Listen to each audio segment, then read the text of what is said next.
இவாஞ்சலிஸ்ட் பால் பாலபாஸ்கரன் எழுதிய அனுதினமும் சிலுவையை சுமப்போம் என்ற புஸ்தகத்தை crosswayministries.ca மூலமும் ஃபேஸ்புக்கில் அனுதினமும் பார்க்கலாம். நிச்சயமாக இந்த வார்த்தைகள் உங்கள் ஆவிக்குரிய வாழ்க்கைக்கு உதவியாக இருக்கும் என்றும் நம்முடைய கர்த்தராகிய இயேசு கிறிஸ்துவையும் அவர் சிலுவையில் நிறைவேற்றியதையும் மகிமைப்படுத்தும் என்று நாம் நம்புகிறோம்.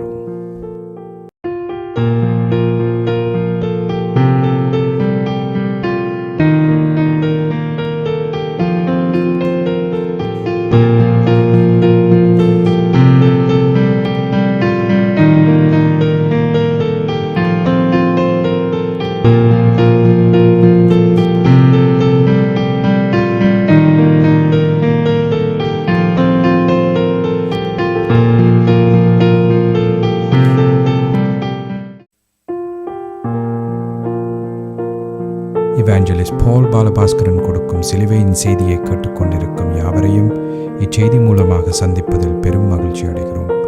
கர்த்தராகிய இயேசு கிறிஸ்துவனுடைய கிருபையும் தேவனுடைய அன்பும் பரிசுத்த ஆவியானவருடைய ஐக்கியமும் உங்கள் அனைவரோடும் கூட இருப்பதாக. ஆமென்.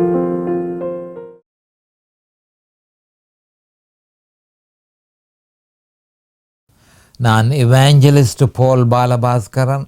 சிலுவையின் செய்தி என்ற இந்த நிகழ்ச்சியில் என் சகோதரர்கள், என் சகோதரிகள், என் நண்பர்கள் எல்லோரையும் மறுபடியும் சந்திப்பதில் நான் பெரும் மகிழ்ச்சி அடைகிறேன்.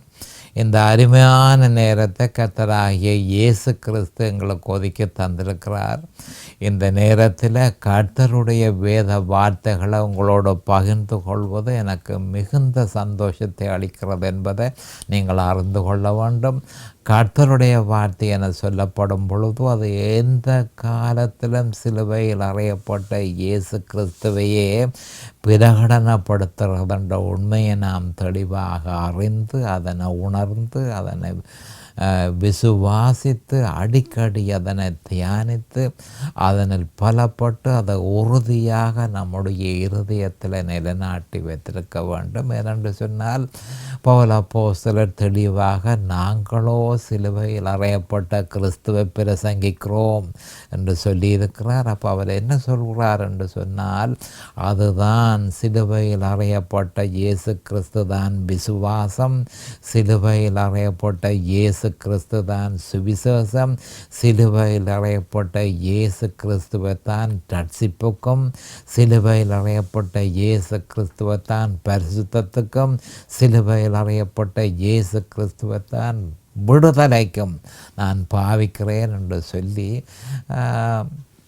பரிசுத்த ஆவியினாலே ஏவப்பட்டு பவுல் அப்போஸ்தலர் தெளிவாக சொல்லியிருக்கிறத நாம் மறக்கக்கூடாது. இப்பொழுது நாம் வேத வார்த்தைக்கு போவோம். ரோமர் 8:29. தம்முடைய குமாரன் அநேக சகோதரருக்குள்ளே முதற்பேறானவராயிருக்கும் பொருட்டு தேவன் எவர்களை முன் அறிந்தாரோ அவர்களை தமது குமாரனுடைய சாயலுக்கு ஒப்பாயிருப்பதற்கு முன் குறித்திருக்கிறார். இப்போ நான் என்ன நான் சொல்ல போகிறேன் என்று சொல்ல கவனமாக கேட்டுக்கொள்ளுங்கள்.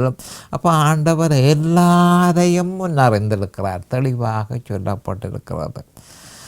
அப்போ ஆரை முன் அறிந்தாரோ அவர்களை தமது குமாரனுடைய சாயலுக்கு ஒப்பாயிருப்பதற்கு அவர் முன் குறித்திருக்கிறார். அப்போ அதுக்கு தலையங்கம் நான் எப்படி கொடுத்துருக்கிறேன் என்று சொன்னால் எவர்களை முன் அறிந்தாரோ அவர்களை முன் குறித்திருக்கிறார். எவர்களை முன் அறிந்தாரோ அவர்களை முன் குறித்திருக்கிறார். நாம் இப்பொழுது ஜெபத்துக்கு கடந்து செல்லுவோம். அருமையான எங்கள் பிதாவே உமக்கு ஸ்தோத்திரம், பரலோகத்தின் தேவனே உமக்கு ஸ்தோத்திரம்.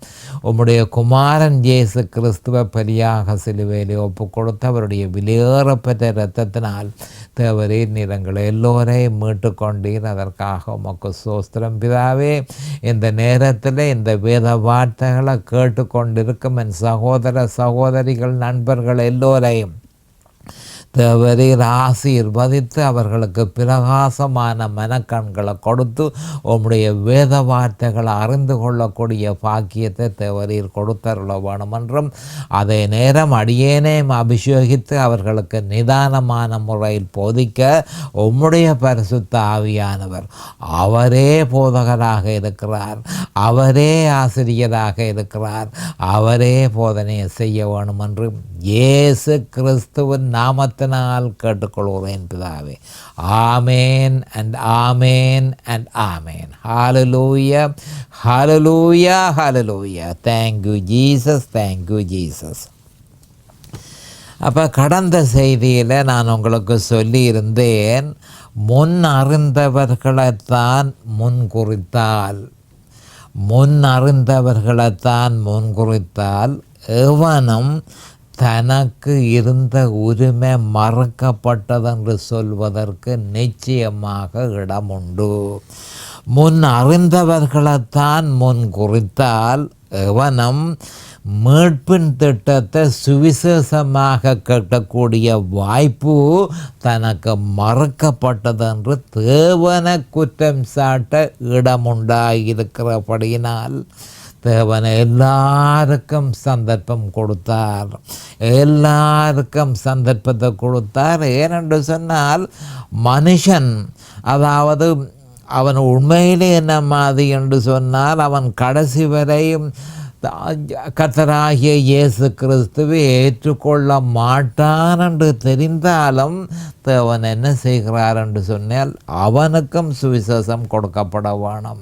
அவன் நாளைக்கு வந்து வெள்ள சிங்காசனத்துக்கு முன்பாக நின்று, ஆண்டவரே எனக்கு அந்த வாய்ப்பு நீர் தரவில்லை, ஆனபடியால் நீர் என்னை அக்கினி கடலுக்குள்ள தள்ள முடியாது என்று சொல்லி தன்னை நரகத்துக்குள்ள அனுப்பியிருக்க கூடாது என்று சொல்லி அவன் வாக்குவாதம் பண்ணாதபடிக்கு எல்லோருக்கும் என்ன மாதிரி என்று சொன்னால் சந்தர்ப்பம் கொடுபடுகிறது.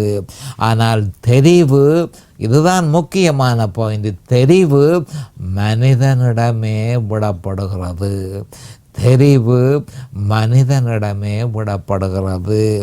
மனுஷனுடைய ஃப்ரீ வில்லில் தேவன் ஒரு காலமும் தலையிடுவதில்லை என்பதை நாம் அறிந்து கொள்ள வேண்டும். அப்படி அவர் தலையிட்டிருந்தால் இந்த பூமி இந்த மாதிரி இருக்க வேண்டிய அவசியம் இல்லை. அவனுடைய தெரிவிலே அவர் தலையிடுவதில்லை. சுய விருப்பத்தோடு சுவிசேஷத்தை ஏற்றுக்கொண்டவன் அவருடைய குமாரனுடைய சாயலுக்கு ஒப்பாயிருப்பதற்கு முன் குறிக்கப்படுகிறான். இதுதான் அந்த முக்கியமான பாயிண்ட். சுய விருப்பத்தோடு சுவிசேஷத்தை ஏற்றுக்கொண்டவன் அவருடைய குமாரனுடைய சாயலுக்கு ஒப்பாயிருப்பதற்கு முன் குறிக்கப்படுகிறான். இப்படி இருக்க அநேகர் சுவிசேஷத்தை கேட்கும் வாய்ப்பு இல்லாதவர்களாக இருக்கிறார்கள். அவர்களுடைய நிலைமை என்ன என்று கிறிஸ்தவர்கள் விசனப்படுவதுண்டு. அவர்கள் கேட்டார்களோ கேட்கவில்லையோ அவர்கள் பொறுப்பு ஏற்க வேண்டும் என்று சொல்லி ரோமர் 1 அதிகாரம் உறுதிப்படுத்துகிறது. ரோமர் 1:19-20 இது பற்றி தெளிவாக சொல்லப்பட்டிருக்கிறது. அவர்களுக்கு வாய்ப்பு இருந்ததோ இல்லையோ அவர்கள் தாங்கள் சுவிசேஷத்தை அறியாமல் போனதற்கு பொறுப்பேற்க வேண்டும். அதை நீங்கள் தெளிவாக ரோமர் 1:19-20 அதை பற்றிய விவரம் கொடுக்கப்பட்டிருக்கிறது. மனச்சாட்சி இனிமேலும் சட்டபூர்வமானதல்ல. அது சுவிசேஷத்தை ஒரு காலமும் உபதேசிப்பதில்லை. சிருஷ்டி தானாகவே தனக்கு ரட்சிப்பை ஏற்படுத்த முடியாது. அது சாத்தியப்படுமாயின் கிறிஸ்து மரித்தது வீணாய் இருக்குமே என்று சொல்லி கலாத்தியர் 2:21 சொல்லப்பட்டிருக்கிறது. தேவனுடைய வார்த்தை சுவிசேஷமே. சிலுவையின் செய்தியே மனுஷனுக்கு சந்தர்ப்பத்தை கொடுக்கிறது. இதன் நிமித்தமே பவுல் அப்போஸ்தலர் இயேசு கிறிஸ்துவை சிலுவையில் அறையப்பட்ட அவரையே அன்றி வேறொன்றையும் உங்களுக்குள் அறியாதிருக்க தீர்மானித்திருந்தேன் என்று சொல்லி 1 கொரிந்தியர் 2:2 சொல்லியிருக்கிறார். பவுல் அப்போஸ்தலர் 1 கொரிந்தியர் 2:17 ஞானஸ்நானத்தை கொடுக்கும்படி கிறிஸ்து என்னை அனுப்பவில்லை, சுவிசேஷத்தை பிரசங்கிக்கவே அனுப்பினார். கிறிஸ்துவின் சிலுவை வீணாய் போகாதபடிக்கு, கிறிஸ்துவின் சிலுவைதான் சுவிசேஷம், அது வீணாய் போகாதபடிக்கு சாதுரிய ஞானம் இல்லாமல், உலக ஞானம் இல்லாமல் பிரசங்கிக்கவே என்னை அனுப்பினார் என்று பவுல் அப்போஸ்தலர் 1 கொரிந்தியர் 2:17 சொல்லியிருக்கிறார். அப்போ நான் என்ன சொல்கிறேன் என்று சொல்லிக்க, தேவனுடைய வார்த்தை தான் சுவிசேஷம், அந்த வார்த்தை தான் சிலுவையில் அறையப்பட்ட இயேசு கிறிஸ்து என்பதை நாம் தெளிவாக அறிந்திருக்க வேண்டும். இதன் நிமித்தமே பவுல் அப்போஸ்தலர் கவனமாக கேட்டுக்கொள்ளுங்கள், சிலுவையை பற்றிய உபதேசமே ஒரு மனுஷனை ரட்சிப்புக்கு வழி நடத்துகிறது என்பதை நாம் அறிந்து கொள்ள வேண்டும். ஆனபடியால் தான் பவுல் அப்போஸ்தலர் ரோமர் 10:14-15 அவரை விசுவாசியாதவர்கள் எப்படி அவரை தொழுது கொள்வார்கள், அவரை குறித்து கேள்விப்பட்டவர்கள் எப்படி விசுவாசிப்பார்கள். அவர் கவனமாக கேட்டுக்கொள்ளுங்கள், அவரை குறித்து கேள்விப்படாதவர்கள் எப்படி விசுவாசிப்பார்கள்.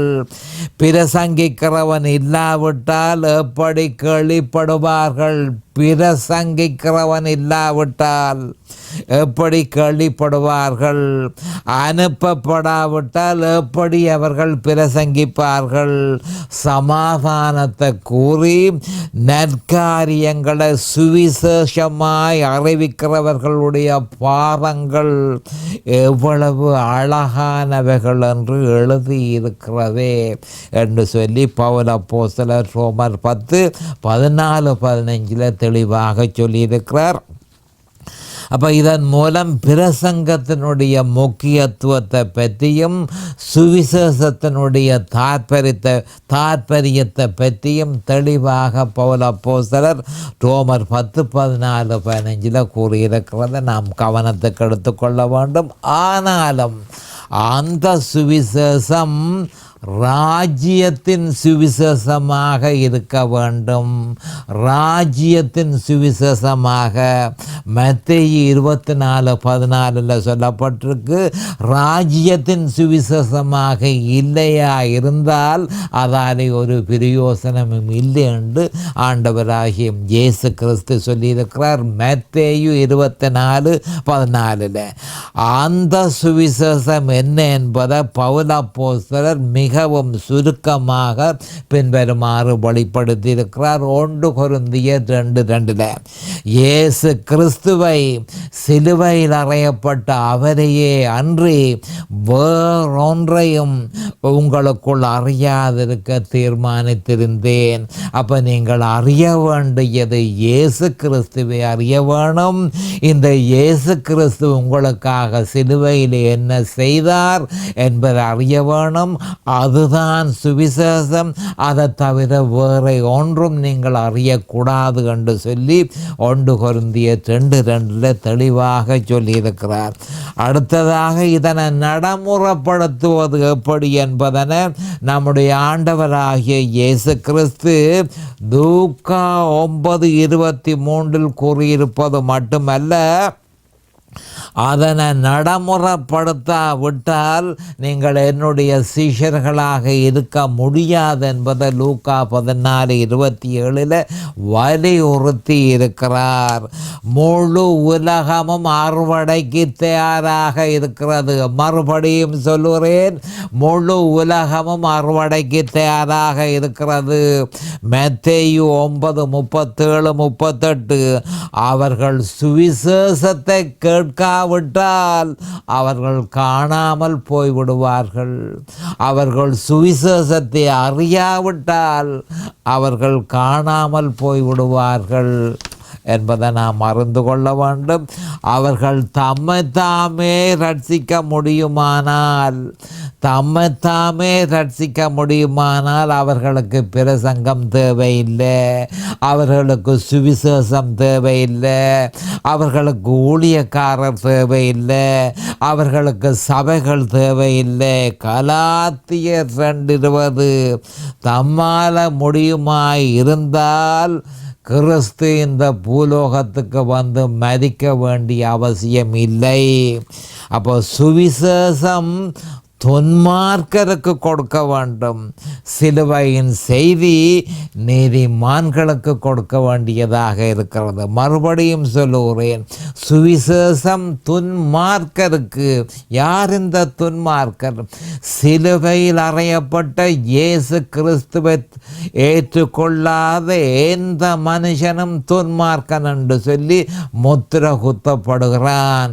துன்மார்க்கம் வேற, தனக்கு தீங்கு ஏற்படுத்தக்கூடிய ஒரு மார்க்கத்துக்கு அவன் போகிறான், அவன் துன்மார்க்கன்.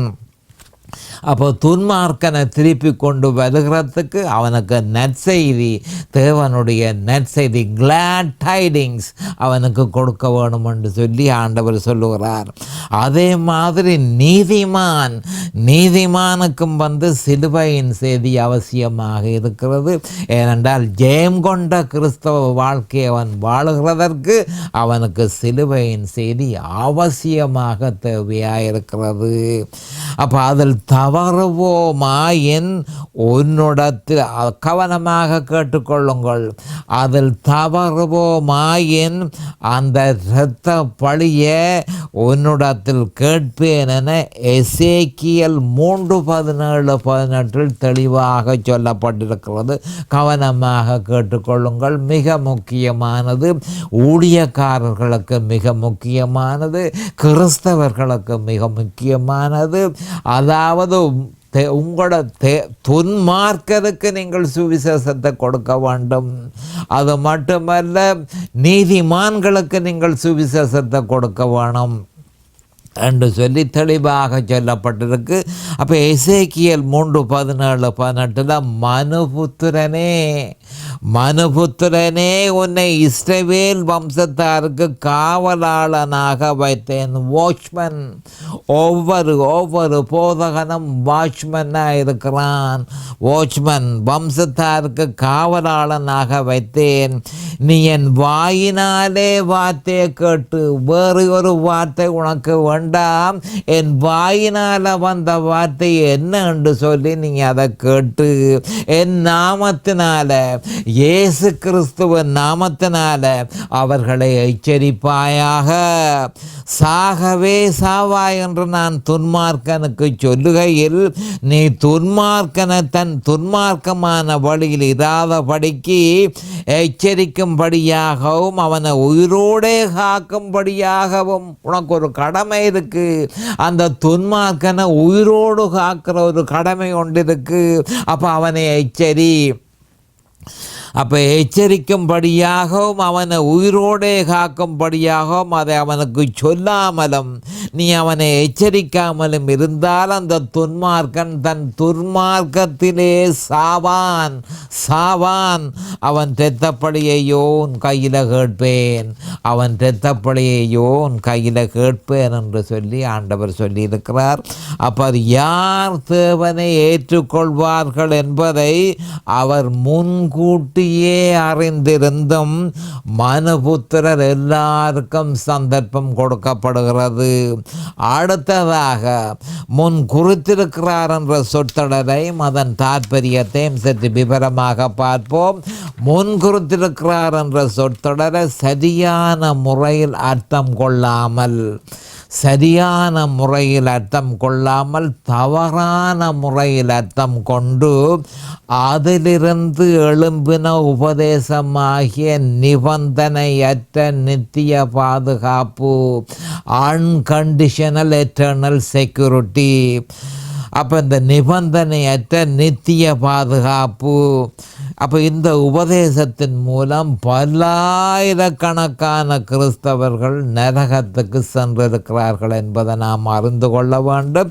ஏனென்று சொன்னால் முன் குறித்திருக்கிறார் என்ற அந்த வேத வாக்கியத்தை சரியான முறையில் அதனுடைய ஆவிக்குரிய அர்த்தத்தை, அதனுடைய ஆவிக்குரிய பொருளை அர்த்தம் கொள்ளாமல் அதை வேறு விதமாக விமர்சனம் செய்து தவறான முறையில் அதிலிருந்து முன் குறித்திருக்கிறார் என்ற அந்த உபதேசத்திலிருந்து எழும்பினது தான் இந்த நிபந்தனையற்ற நித்திய பாதுகாப்பு. அப்போ நிபந்தனையற்ற நித்திய பாதுகாப்பு அந்த உபதேசத்தை கேட்டு ஏராளமான மனுஷர்கள் இப்போ பாதாளத்துக்குள்ளே இருக்கிறார்கள் என்பதை நாம் அறிந்து கொள்ள வேண்டும். இன்றும் பல்லாயிரக்கணக்கானோர் நரகத்தை நோக்கி நடந்து கொண்டிருக்கிறார்கள், நகர்ந்து கொண்டிருக்கிறார்கள், நடந்து கொண்டிருக்கிறார்கள், நகர்ந்து கொண்டிருக்கிறார்கள் என்பதை நாம் தெளிவாக அறிந்து கொள்ள வேண்டும். 4 முறை வேதத்தில் இந்த சொற்றொடர் வெளிப்படுத்தப்பட்டிருக்கிறது. எந்த சொற்றொடர்? முன் குறித்திருக்கிறார், முன் குறித்திருக்கிறார். அப்போ ரோமர் 8:29, ரோமர் 8:30, எபேசியர் 1:6, எபேசியர் 1:12 இந்த முன் குறித்திருக்கிறார் என்ற சொற்றொடர் வெளிப்படுத்தப்பட்டிருக்கிறது. சகல பொய்யான உபதேசங்களும் அசுத்த ஆவிகளினால் ஏவப்படுகிறது என்பதை நாம் தெளிவாக அறிந்து கொள்ள வேண்டும். 1 தீமோத்தேயு 4:1. அதனுடைய உள்நோக்கம் அந்த பொய்யான உபதேசத்துக்கு ஒரு உள்நோக்கம் உண்டு. அப்போ அந்த உள்நோக்கம் என்னன்னு சொன்னால் சத்தியத்திலிருந்து விசுவாசியத்தை செதிரப்புகிறது, விசுவாசத்தில் இருந்து அவனை வேறொரு விசுவாசத்துக்கு திசை திருப்புகிறதே பொய்யான உபதேசத்தினுடைய முக்கியமான நோக்கம் என்பதை கிறிஸ்தவர்கள் அறிந்து கொள்ள வேண்டும். அப்போ இதுகளை பிரசங்கிக்கிற அசுத்த ஆவிகளை கவனமாக கேட்டுக்கொள்ளுங்கள். இதுகளை பிரசங்கிக்கிற அசுத்த ஆவிகள் பார்த்தாலும் பேசினாலும் உபதேசித்தாலும் தேவன் மாதிரியே காட்சி அளிக்கின்றது என்பதை மத்தேயு 7:15-20 சொல்லப்பட்டிருக்கிறது. அப்போ அசுத்த ஆவிகள் மனுஷனுக்குள்ளுக்களால் மனுஷனை ஏவி அந்த மனுஷனை பார்க்கும் பொழுது மனுஷன் அல்ல பிரசங்கிக்கிறது, அசுத்த ஆவிகள் பிரசங்கிக்கிறது. அப்போ பேசினாலும் பார்த்தாலும் உபதேசித்தாலும் அவைகள் தேவன் மாதிரியே காட்சி அளிக்கிறது. ஆனால் தேவதூதர்களை போல காட்சி அளித்தாலும் இந்த உபதேசத்தை ஏறெடுப்பவர்கள் ஆட்டு தோலை போர்த்து கொண்டு உங்களிடத்தில் வருவார்கள். உள்ளத்திலோ அவர்கள் பட்சிக்கிற ஓநாய்கள், உள்ளத்திலோ அவர்கள் பட்சிக்கிற ஓநாய்கள் என்று நம்முடைய ஆண்டவராகிய இயேசு கிறிஸ்து தெளிவாக சொல்லியிருக்கிறார். பவுல் அப்போஸ்தலரும் இவர்களை பற்றி இந்த பொய்யான உபதேசங்களை கொண்டு வருகிறவர்கள் வேத வார்த்தையை புரட்டி, வேத வார்த்தையை உருட்டி பிரட்டி தங்களுக்கு ஏற்ற மாதிரி, தங்களுடைய இச்சைகளுக்கு ஏற்ற மாதிரி வேதத்தை புரட்டி கொண்டு வருகிற இந்த மனுஷர்களை பற்றி பவுல் அப்போஸ்தலரும் 2 கொரிந்தியர் 11:13-15 கவனமாக கேட்டுக்கொள்ளுங்கள் என்ன சொல்லியிருக்கிறார் என்று. அப்படிப்பட்டவர்கள் கள்ள அப்போஸ்தலர்கள், அவர்கள் கள்ள அப்போஸ்தலர்கள், கபடமுள்ள வேலையாட்கள், கிறிஸ்துவனுடைய அப்போஸ்தலரின் வேஷத்தை தரித்து கொண்டவர்களாயிருக்கிறார்கள். கிறிஸ்துவனுடைய அப்போஸ்தலரின் வேஷத்தை தரித்து கொண்டவர்களாயிருக்கிறார்கள். அது ஆச்சரியம் அல்ல. சாத்தானும், கவனமாக கேட்டுக்கொள்ளுங்கள், கொள்ளுங்கள். சாத்தானும் ஒளியின் தூதனுடைய வேஷத்தை தரித்து கொள்வானே, ஆகையால் அவனுடைய ஊழியக்காரரும் நீதியின் ஊழியக்காரருடைய வேஷத்தை தரித்து கொண்டால் அது ஆச்சரியம் இல்லவே என்று சொல்லி பவுல் அப்போஸ்தலன் தெளிவாக சொல்லியிருக்கிறார். அப்போ நான் என்ன சொல்கிறேன் என்று சொல்லி, ஒளியின் தூதன் சாத்தான் ஒளியின் தூதனாக வரும் பொழுது ஏராளமான மனுஷர்களை பாதாளத்துக்கு அவன் கொண்டு போய் சேர்த்திருக்கிறான். அப்போ அவன் நோமலாக, அதாவது கட்சிக்கிற சிங்கமாக வரும் பொழுது அதாலே அவ்வளவு தூரம் தாக்கம் ஏற்படவில்லை. ஆனால் குறிப்பாக நம்ம அது என்று சொன்னால், ஒளியின் வேஷத்தை தரித்து கொண்டு அவன் வரும் பொழுது, ஓ இது இயேசு கிறிஸ்து தான் வந்தார், இது தேவதூதன் தான் வந்தார், இது கடவுள்தான் எனக்கு வந்தார், கடவுள்தான் எனக்கு சொன்னார் என்ற மாதிரி அதுகளை ஏற்றுக்கொண்டு, சாத்தான் சொன்னதை ஏற்றுக்கொண்டு ஏராளமான கிறிஸ்தவர்கள் பாதாளத்துக்குள்ள இருக்கிறார்கள். அப்போ ஒளியின் தூதனாக வந்து அவனை ஏராளமான கிறிஸ்தவர்களை பாதாளத்துக்குள்ளே கொண்டு போயிருக்கிறான் என்ற உண்மையை நாம் தெளிவாக அறிந்து கொள்ள வேண்டும். ஒளியின் தூதனாக அவன் வரும்பொழுது அவன் பலத்த சேதத்தை கிறிஸ்தவர்களில் ஏற்படுத்துகிறான் என்பதை அறிந்திருப்பார் இல்லை. அப்போ என்ன மாதிரி வருகிறான்? அப்போ ஒளியின் தூதனாக கனவின் மூலம் அவன் சிலவுல வரலாம், அல்லது மனுஷர் மூலம் அவன் வரலாம். அப்போ அந்த மாதிரியாக வந்து தன்னுடைய பொய்யான உபதேசத்தை, வேத வசனத்தை உருட்டி பிரட்டி அதை முழுதும் தவறாக அர்த்தம் கொள்ளத்தக்கதாக ஏராளமான கிறிஸ்தவர்களை வழிநடத்தி அவர்களுடைய விசுவாசத்தை புரட்டி போடுகிறான். ஏராளமான ஊழியக்காரர்கள் அவனுக்கு உதவியாக இருக்கிறார்கள். இவர்கள் சத்தியத்தை தூஷித்து அவர்களை வற்புறுத்தி ஒளியின் ராஜ்யத்தில் இருந்து இருளின் ராஜ்யத்துக்கு மாற்றி கேட்போரின் ஆத்மாவை இழந்து போக பண்ணி சொல்லனா துயரத்தில் அவர்களை தள்ளி விடுகிறார்கள். சாத்தான் ஒளியை வெறுக்கிறான். ஏன்? ஒளி இருள போக்குகிறது. ஒளி பொய்யான உபதேசத்தை அம்பலப்படுத்துகிறது. சகல பொய்யான உபதேசங்களுக்கும் பின்னால் வஞ்சிக்கிற ஆவிகள் சுறுசுறுப்பாக செயல்படுகிறது என்பதை நாம் அறிந்து கொள்ள வேண்டும். முன் குறிப்பை பற்றி அநேகமான போதகர்கள் உபதேசிப்பது என்னவெனில், கவனமாக கேட்டுக்கொள்ளுங்கள், ஒருவன் எங்கு போவதென்பது ஏற்கனவே தீர்மானிக்கப்பட்டிருக்கிறது. பரலோகமா நரகமா என்பதை தேவன் ஏற்கனவே தீர்மானித்திருக்கிறார். தனிப்பட்ட நபருக்கு இந்த விஷயத்தில் இடமில்லை என்பது அவர்களுடைய கண்டுபிடிப்பாக இருக்கிறது. இந்த கண்டுபிடிப்புக்கு ரோமர் 8:29-30 அவர்கள் ஆதாரமாக காட்டுகிறார்கள். இந்த கண்டுபிடிப்பில் இருந்தே நிபந்தனையற்ற நித்திய பாதுகாப்பு என்ற உபதேசம் தலை தூக்கியது. இந்த உபதேசத்தின் கண்டுபிடிப்பின்படி ஒருவன் ரட்சிக்கப்பட்டால் அவன் ஒரு பொழுதும் ரட்சிப்பை இழக்க முடியாது. அநேகமான சபைகளில் இந்த உபதேசம் சர்வசாதாரணமாக பரவி இருக்கிறது. ஒருவன் ரட்சிக்கப்பட்டால் அவன் ஒரு பொழுதும் ரட்சிப்பு இழக்க முடியாது. ஏனெனில் அவன் முன்குறிக்கப்பட்டிருக்கிறானே என ரோமர் 8:29-30 அநேகமான கிறிஸ்தவர்கள் போதகர்கள் அதனை குறிப்பிட்டு காட்டுகிறார்கள்.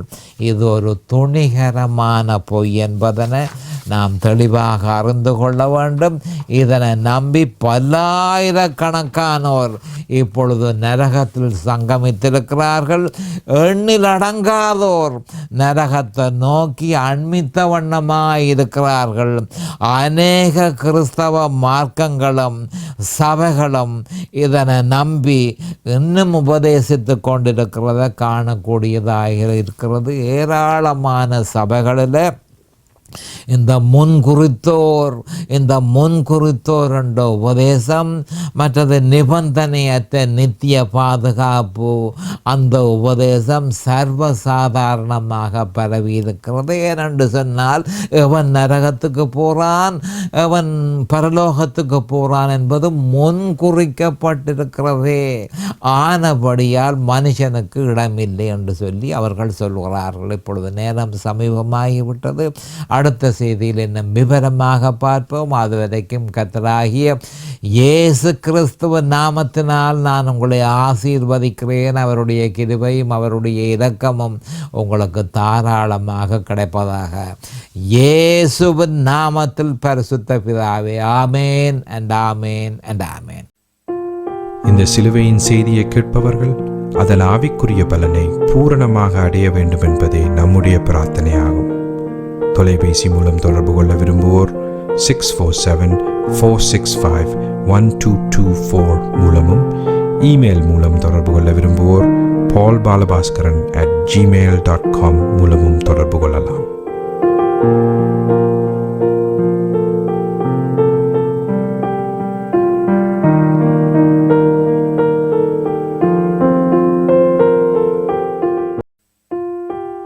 இவாஞ்சலிஸ்ட் பால் பாலபாஸ்கரன் எழுதிய அனுதினமும் சிலுவையை சுமப்போம் என்ற புஸ்தகத்தை crosswayministries.ca மூலமும் ஃபேஸ்புக்கில் அனுதினமும் பார்க்கலாம்.